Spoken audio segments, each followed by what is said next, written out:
Hi friends, இன்றைக்கி என்ன பார்க்க போகிறோன்னா, நிறைய பேர் உங்கள் பேரண்ட்ஸ் எடுத்துன்னு போயிட்டு முதியோர் இல்லத்தில் விடுறீங்க. ஏன் ஃப்ரெண்ட்ஸ் அந்த மாதிரி பண்ணுறீங்க?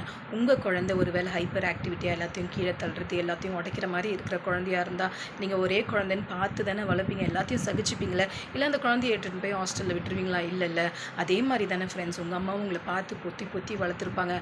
குடிகாரன் அப்பனாக இருந்துக்கலாம், கையாலாகாதவன் அப்பனாக இருந்திருக்கலாம். ஆனால் அதையெல்லாம் தாண்டி உங்களை இந்த நிலைமைக்கு கொண்டு வந்து உங்களை இன்றைக்கி சம்பாதிக்கிற அளவுக்கு உங்களை பார்த்து வச்சுருக்காங்கன்னா அந்த அம்மாவுக்கு நீங்கள் எவ்வளோ ஒரு நல்லது பண்ணணும். ஸோ அவங்க எதிர்பார்க்குறதெல்லாம் என்ன ஃப்ரெண்ட்ஸ்? நீங்கள் சாப்பிட்ற சாப்பாடில் ஒரு குடி சாப்பாடு, இன்னொன்று அவங்க சாகிற காலம் வரைக்கும் தன்னுடைய பேர பிள்ளைங்களை கண்ணால் பார்த்துக்கிட்டே இருக்கணும், அவங்க பண்ணுறதை ரசிக்கணும். இதை தான் ஃப்ரெண்ட்ஸ் அவங்க எதிர்பார்க்குறாங்க, வேறு எதுவுமே எதிர்பார்க்கல.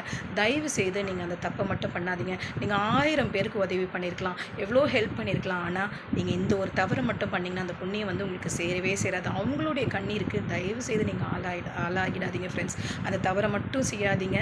தயவு செய்து உங்கள் அம்மாவை நேசிங்க. அவங்க ஏதோ ஒரு மூலையில் இருந்துட்டு போட்டோம், தயவு செய்து முதியோர் இடத்துல விட்டுறாதீங்க ஃப்ரெண்ட்ஸ். இவ்வளோ தாழ்மையோடு கேட்குறேன். பைபிளில் ஒரு வசனம் இருக்குது, தந்தையும் தாயும் கனம் பண்ணுங்கள். நீங்கள் கனம் பண்ணலன்னா கூட பரவாயில்ல, அட்லீஸ்ட் அவங்கள கைவிட்டுறாதீங்க ஃப்ரெண்ட்ஸ்.